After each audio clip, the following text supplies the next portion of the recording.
Welcome to Comfort TV, the channel news, bringing you verified and balanced news from Nigeria and around the world. I am Faith Kevin. Thanks for joining us this morning. In the headlines, Tinubu raises 20 billion naira for National Library. President Tinubu approves construction of 600 capacity hostels for Abuja Law School. Ondo government sets up task force to arrest students roaming streets during school hours.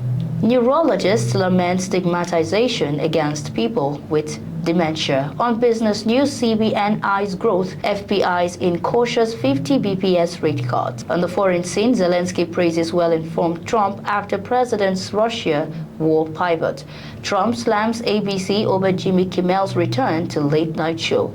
On sports, Zimbabwe to host Bafana in South Africa for crucial 2026 FIFA World Cup qualifier. Now the news. The First Lady of Nigeria, Senator Oluremi Tinubu, has announced that her 65th birthday fundraiser toward the completion of the National Library raised 20.7 billion naira. She stated this while having lunch with the press at the presidential villa Abuja. Senator Oluremi Tinubu explained that the birthday account Oluremi at 65 Education Fund will remain open till December 2025 to receive more donations from willing Nigerians towards the completion of the project. First Lady Senator Oluremi Tinubu also debunked claims that her 65th birthday anniversary fundraiser is politically motivated. She pointed out that as a teacher, she was motivated to call for donations towards the building of the National Library. Senator Oluremi Tinubu said the signatories to the account are the Minister of Education and the Chief Librarian of the Federation, insisting hers was to help drive the fund. The National Assembly Library project, initiated in 1981 and approved with funding in subsequent years, had faced decades of funding delays, with the budget escalating from 8.2 billion naira in 1981 to 23 billion naira as of 2023. However, the First Lady insisted that the President Bola Tinubu's administration is ready to take the bull by the horn to ensure that construction is completed within 2 years. The First Lady on Sunday appealed to well-wishers to convert birthday gifts and greetings into donations for the completion of the National Library project. According to the First Lady, the completion of the National Library will be a great birthday gift for her. President Bola Ahmed Tinubu has directed the Minister of Federal Capital Territory, FCT, Nyesom Wike, to immediately commence the construction of 2 hostels of 300 capacity each for the Nigerian Law School, Abuja. The president also directed the construction of the road linking the body of Bencher's Secretariat, Jabi District, with Nile University. Lere Olayinka, Senior Special Assistant in Public Communications and Social Media to the FCT Minister, who disclosed this in a statement issued to newsmen, stated that the project will be executed under emergency consideration. He disclosed that one female hostel with a capacity of 300 occupants and another 300 capacity male hostel will be constructed in the Nigerian Law School, Abuja, to provide accommodation for students of the school. The FCT minister's spokesperson said the road linking the body of Bencher's Secretariat with Nile University, when completed, will ease traffic congestion on the road leading to the head office of the Economic and Financial Crimes Commission, EFCC. The Ondo state government has warned students against roaming the streets during school hours.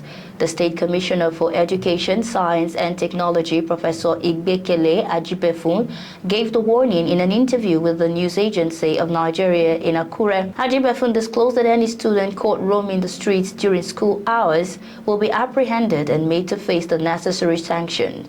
He explained that a task force was being constituted in each of the 3 senatorial districts in the state to monitor and apprehend any students found roaming the streets during school hours. According to him, the state government will ensure total clampdown on truancy in all its public schools and prevent students from roaming the streets. Ajibefun said aside from apprehending any errant student, the head of the concerned school would be sanctioned for not enforcing discipline in the school. He stressed that the effort is in line with the directive of Governor Lucky Ayedatiwa, who he said had ordered total clampdown on truancy. He urged parents and guardians to collaborate with the government and schools to monitor their children's education and advise students to stay focused on academics to fulfill their parents' aspirations. The Ondo State Police Command has warned against jungle jungle justice following the death of a young boy allegedly accused of plucking cocoa pods in Akungba Akoko Southwest local government area of Ondo State. The young boy was assaulted at alumni quarters in Akungba by a man who accused him of harvesting his cocoa unlawfully. After he was assaulted, the victim was brought to the police station unconscious about 2:30 p.m. and was immediately referred for medical treatment. He was confirmed dead hours after he was rushed to the hospital. Contacted, the state police image maker Ayanlade Olayinka said the suspect has been arrested by police detectives. Ayanlade added that the body of the deceased had been deposited in the hospital mortuary for autopsy. He said that the case had been transferred to the State Criminal Investigation Department, SCID, in Akure for thorough investigation to ensure that justice is served. The police spokesperson condemned the incident and called on residents to refrain from taking laws into their own hands, describing such actions as counterproductive to societal peace and justice. Nigeria's foremost female talking drummer, Aralola Olumuyiwa, has urged Nigerians, particularly the media and cultural stakeholders, to amplify Nigeria's heritage for future generations. Ara made a call at the Cultural Day event of the 2025 Press Week of the Nigerian Union of Journalists (NUJ) Lagos Chapel in Lagos. According to the drummer, culture is Nigeria's identity, one of the nation's greatest tools of diplomacy and future economy.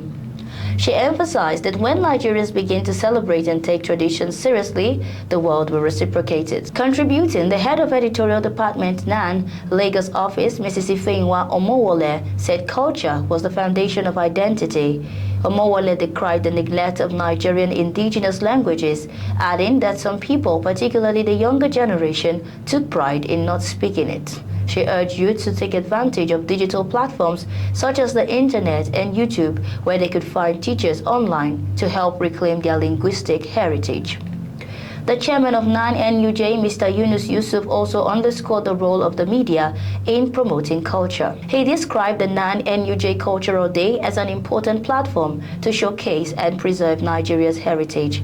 He commended the guest artist Aralola for her outstanding performance and for being a worthy ambassador of the nation's rich cultural identity. A consultant neurologist at the University College Hospital UCH Ibadan, Dr. Temitope Farombi, has warned Nigerians against stigmatizing people living with dementia. Speaking at a public awareness campaign across major markets in Ibadan to mark World Alzheimer's Day 2025, Farombi, who is also the founder of Brain Health Initiative Nigeria and Chief Executive Officer of Brain Center Neurocritical and Neurorehabilitation Services, stated that dementia is a medical condition related to aging and not a spiritual affliction as believed in many communities. Addressing traders and members of the public during the campaign, which took place in markets such as Bagi, Gate, and others, Farombi said the awareness is aimed at encouraging conversations around dementia and understanding what people living with the condition are going through. Farombi, who received training and PhD in global health in London, explained dementia is a brain disease. Though not curable, is treatable and manageable with the right care and early intervention. She urged Nigerians to become more informed and compassionate towards those living with dementia, adding that Nigerians can live good lives despite challenges if they support one another. ComfortTV.channel news returns shortly with business, foreign, and sports news. Stay tuned.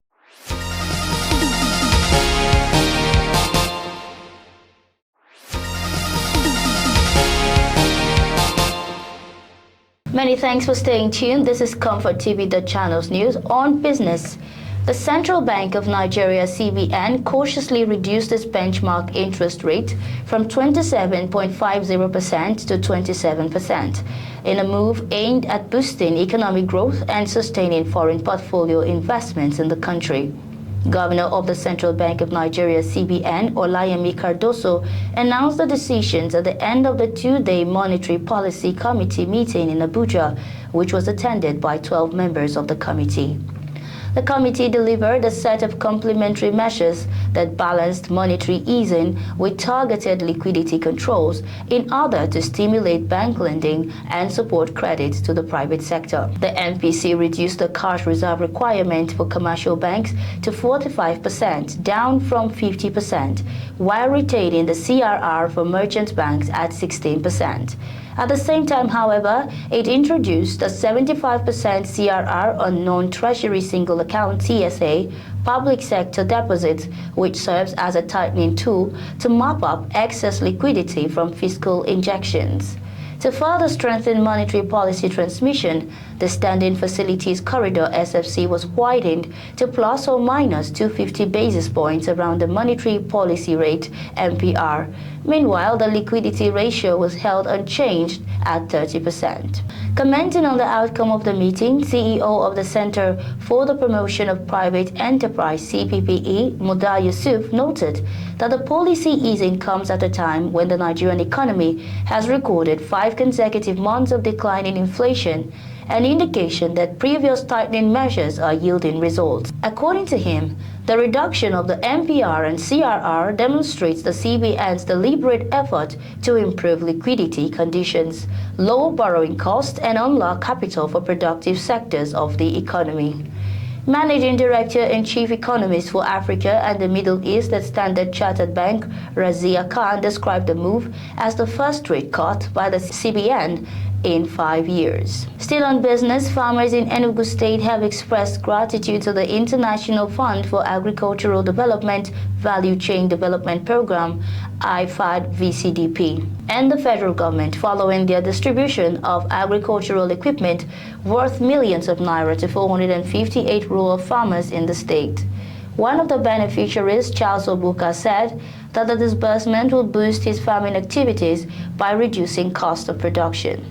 He further commended the government of Enugu State for partnering with IFAD and the federal government through Pinterest funding. The items distributed included tricycles, rice timber boilers, rice destoners, energy-saving stoves, rice threshers, knapsack sprayers, seed planters, water pumps, point-of-sale machines, digital weighing scales, 6 power tillers, cassava pounding machines, 7 cassava peeling machines, 3 rice milling machines, 3 solar dryers, and 5 specialized rice reapers. Governor Peter Mba, represented by the Commissioner for Agriculture and Agro-Industrialization, Mr. Patrick Ubru, said the agriculture sector remained a priority of the state governor. According to the governor, the disbursed agro implements would aid processing, transportation, packaging, and marketing of produce to boost farmers' income. Governor Mba urged the beneficiaries to use the equipment judiciously and seek technical support from VCDP when necessary. The National Program Coordinator of the VCDP, Dr. Fatima Aliyu, represented by the Gender and Youth Mainstreaming Advisor, Mr. Musa Dalang, thanked Mba for releasing counterpart funds which enabled the intervention. According to her, the project had transformed the livelihoods of rural farmers across Nigeria. She advised the beneficiaries to be ambassadors of the program in their communities. On the foreign scene, Ukrainian President Volodymyr Zelensky praised his productive meeting with U.S. President Donald Trump on the sidelines of the United Nations General Assembly, after which Trump appeared to jettison his long-held skepticism of Kyiv's battlefield ambitions.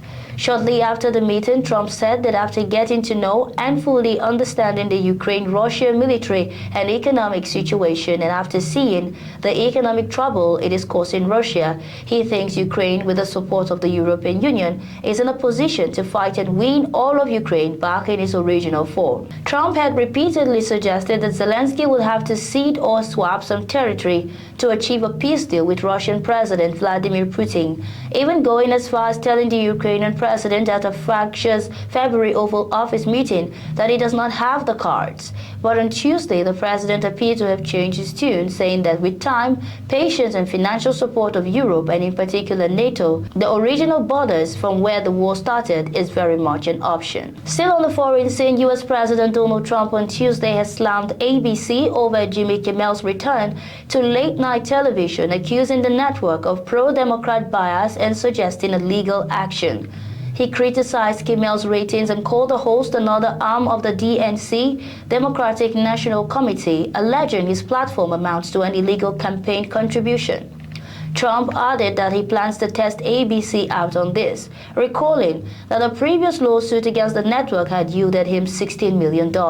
Kimmel was suspended last week after making remarks about the alleged assassin of conservative activist Charlie Kirk. On his show, Kimmel accused the MAGA gang of twisting the story for political gain. Returning to the air Tuesday, Kimmel nearly broke down in tears as he sought to clarify his remarks. He said Trump made it very clear that he wants to see him and the hundreds of people he works fired from their jobs. Kimmel said a government threat to silence a comedian the president does not like is anti-American. On sports, the Zimbabwe Football Association have confirmed that they will host their upcoming 2026 FIFA World Cup qualifier game against South Africa at the Moses Mabhida Stadium in Durban, South Africa. In the last few weeks, there has been an outcry in sections of Nigerian media due to CAF's decision to allow Lesotho and Zimbabwe play their home games in South Africa. During the last round of qualifiers, Lesotho hosted their games against South Africa in South Africa, and the Bafana claimed all 3 points with a comfortable 3-0 scoreline. The argument, especially from the Nigerian media, has been that the Bafana have gained an unfair advantage by hosting other countries in the group in South Africa. Ahead of the next round of games, Zimbabwe have come out to confirm that their next home game against South Africa will be played in South Africa. According to the release via their website, they initially planned to host South Africa in Botswana, but due to logistics issues, the game will now be played in South Africa. Currently, in Group C of the World Cup qualifiers, South Africa sit at the summit with 17 points, while Benin are 3 points behind. Nigeria and Rwanda are third and fourth with 11 points each. Lesotho are fifth with 6 points, while Zimbabwe are rooted to the bottom with 4 points after 8 games. Still on sports, Eddie Hearn has invited an offer from Nigerian promoter Dr. Ezekiel Adamu, but has revealed that Ghana are currently leading the chase to land Anthony Joshua's first ever fight in Africa. It is now a year since two-time world heavyweight champion AJ last boxed, when he was knocked out in the 5th round of his dramatic Wembley Stadium showdown with Daniel Dubois. It is now increasingly unlikely that the 35-year-old will box before the end of 2025, but his promoter Eddie Hearn says Joshua will definitely return at some point in Q1 of 2026. As Hearn told Newsman this month, Joshua will come back against a top 20 opponent, but it's still very unclear where that fight will take place, with a number of territories keen on landing a big-side deal for the 2012 Olympic champion. As revealed during an interview, the CEO of Balmoral Group Promotions, Adamu, believes they are capable of tempting Joshua back to Nigeria and have the support of the country's government in their pursuit. But Hearn says they are still yet to open talks with Adamu about the possibility, and says Nigeria's West African rivals Ghana are ahead of them in the queue after presenting a very interesting offer. And that's our news bulletin for today. But before we go, here is a recap of our top stories. Tinubu raises 20 billion naira for National Library. President Tinubu approves construction of 600 capacity hostels for Abuja Law School. Under government sets up task force to arrest students roaming streets during school hours. Neurologists lament stigmatization against people with dementia. On business, CBN eyes growth, FPI's in cautious 50 BPS rate cut. On foreign scene, Zelensky praises well-informed Trump after President's Russia war pivot. And on sports, Zimbabwe to host Bafana in South Africa for crucial 2026 FIFA World Cup qualifier. Thanks for watching. For breaking news, exclusive interviews and more, follow us online at ComfortTV.channel on all platforms. Remember to like and share our videos, subscribe to our channel and click on the notification bell so you don't miss out on any updates. I am Faith Kevin. Until next time, stay informed, stay connected.